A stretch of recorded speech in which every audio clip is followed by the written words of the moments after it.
Hello students, आज हम आपको बीएससी थर्ड ईयर में बिवरेजेस, आपने सुना होगा बिवरेजेस पढ़ाने वाले हैं। बिवरेजेस क्या कहलाता है?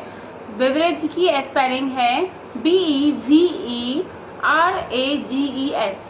सभी लोग बहुत अच्छे से जानते हैं, लेकिन आप बिवरेजेस मतलब होता है पेय पदार्थ, चाय, कॉफी या फिर जो हम सारी चीजें ब्लैक कॉफी वगैरह, ग्रीन टी, तो ये क्या है? बिवरेजेस पेय पदार्थ के अंतर्गत आते हैं, जिसमें हम आज इसके बारे में इंट्रो कराएंगे, आपको प्रोसेसिंग मेथड बताएंगे और जिसमें हमें क्या पढ़ना है, इसमें नॉन अल्कोहलिक बिवरेजेस के बारे में यहाँ पर पढ़ना है। ठीक है, जिसमें नॉन अल्कोहलिक में हमें टी आज पढ़ेंगे, कॉफी के बारे में हम कल बताएंगे आपको।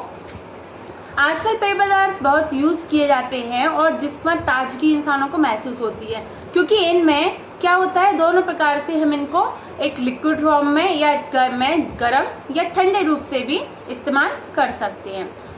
इनमें क्या पाया जाता है? खनिज, विटामिन, प्रोटीन, अन्य पोषक पदार्थ होते हैं। लेने से शरीर में स्फूर्ति आती है और ये पदार्थों के सेवन से स्वास्थ्य का कुप्रभाव पड़ता है, मतलब कुप्रभाव भी पड़ता है। कुछ पेय पदार्थ पौधे के विभिन्न भागों जैसे फलों, पत्तियों, तने, धान आदि से आचमन या अन्य विधियों द्वारा प्राप्त किए जाते हैं। ठीक है, तो इसमें हम नॉन अल्कोहलिक बेवरेजेस पढ़ेंगे, जिसमें पेय पदार्थ कैफीन तथा अन्य संबंधित एल्कलॉइड्स पाए जाते हैं, जिसका सेवन पूरे संसार में स्फूर्ति के लिए और सभी लोग यहाँ पर करते हैं। पेय पदार्थ का प्रयोग होता है, इसके अतिरिक्त कॉफी का भी सेवन किया जाता है। कोकोआ, जो कोकोआ होता है, कोकोआ एक पेय पदार्थ है जिसमें सेवन से स्फूर्ति आती है और शक्तिवर्धक होते हैं। कैफीन का प्रभाव हमारे शरीर के तंत्रिका तंत्र पर पड़ता है और जिसकी कम मात्रा से सेवन से थकावट दूर हो जाती है, किंतु बहुत अधिक मात्रा प्रयोग करने पर हानिकारक प्रभाव भी देखने को मिलते हैं। ठीक है, क्योंकि किसी भी चीज को एक लिमिट तक यूज करना चाहिए। अनलिमिटेड हम यूज करते हैं तो हर चीज के एक साइड इफेक्ट्स होते हैं।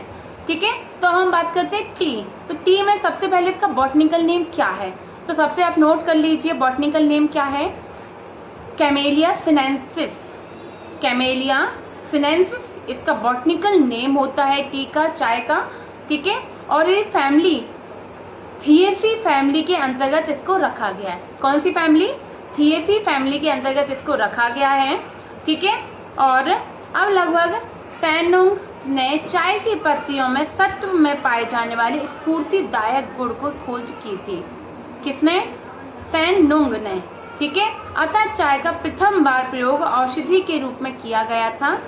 ठीक है, ऐसा अनुमान है कि चाय का उद्गम भारत, चीन से हुआ और असम के निवासियों ने चाय के बीजों को बोकर जंगली पौधे के तैयार किए और इसके पश्चात 1834 में मणिपुर में, असम में चाय का व्यापारिक उत्पादन शुरू कर दिया गया।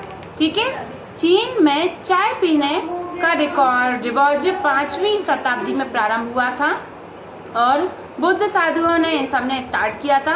अब हम बात करते हैं सीधे डायरेक्ट हम कल्टीवेशन की, इसमें कृषि कैसे की जाती है। तो चाय की खेती उष्ण कटिबंधीय क्षेत्रों तथा पहाड़ी क्षेत्रों की पहाड़ी स्थानों में की जाती है, जहां प्रतिवर्ष 150 सेमी वर्षा होती है। कितनी वर्षा वाले क्षेत्रों में? 150 सेमी वर्षा वाले क्षेत्रों में होती है। अच्छी पैदावार के लिए मासिक तापक्रम 21 से 32 डिग्री सेल्सियस उत्तम होता है। चाय के लिए शुष्क मौसम हानिकारक होता है, ड्राई मौसम नहीं चाहिए होता है, इसीलिए चाय की खेती हम हर प्रदेश में नहीं कर सकते हैं। ठीक है, असम में सबसे ज्यादा खेती मानी जाती है। चाय के लिए शुष्क मौसम हानिकारक है और रांची, देहरादून में चाय के बाग स्थापित किए गए हैं।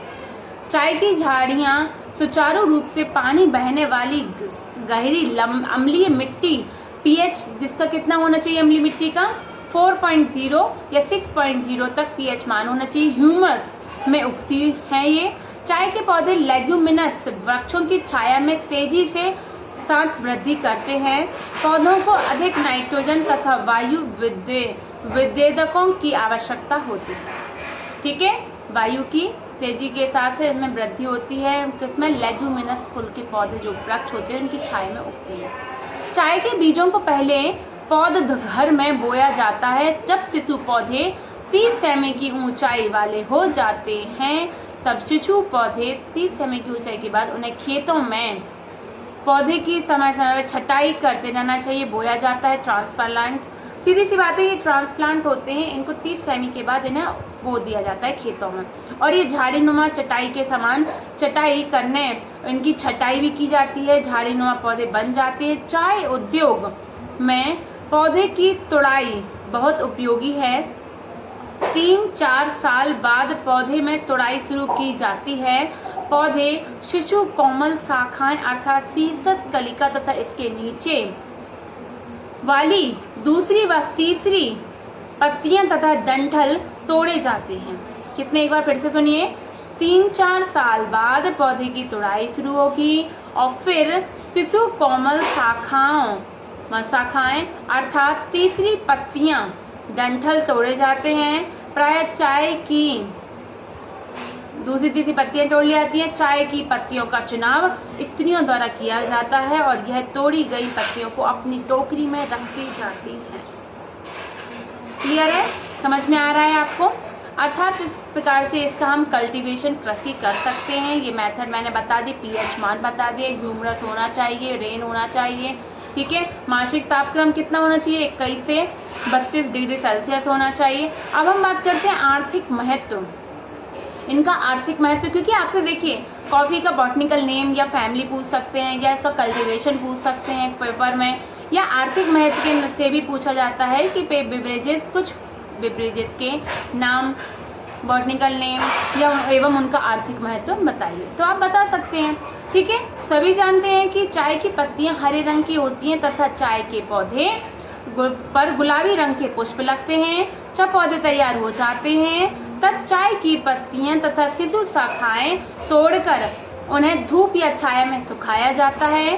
चाय की पत्तियों में फर्मेंटेशन कराया जाता है, उनको सड़ाया जाता है, फर्मेंटेट कराते हैं, जिससे पत्तियों का रंग भूरा काला हो जाता है, ठीक है। और इस क्रिया में चाय की पत्तियों में उपस्थित जो टैनिन्स तथा ऑक्सीकरण हो जाता है। फर्मेंटेशन के बाद पत्तियों को 130 डिग्री फ़ारेनहाइट पर 30 से 40 मिनट तक सुखाया जाता है। कितने? 30 से 40 मिनट तक सुखाया जाता है। और चाय की पत्तियों में 2.4 से 5% तक कैफीन तथा 13 से 18% टैनिन्स पाई जाती है। पत्तियों में तेल भी पाया जाता है और जिसके कारण चाय में विशेष प्रकार की गंध आती है। चाय के पैकेटों में भरकर एक स्थान से दूसरे स्थान पर ट्रांसफर कर दिया जाता है। तो आई होप आपको क्लियर होगा। चाय का बॉटनिकल नेम कैमेलिया सिनेंसिस, ठीक है, फैमिली थिएसी फैमिली में रखा गया और ये आपको नोट्स बना लीजिए इनके, और अच्छे क्वेश्चन से ही आपसे पूछे जाएंगे। Thank you.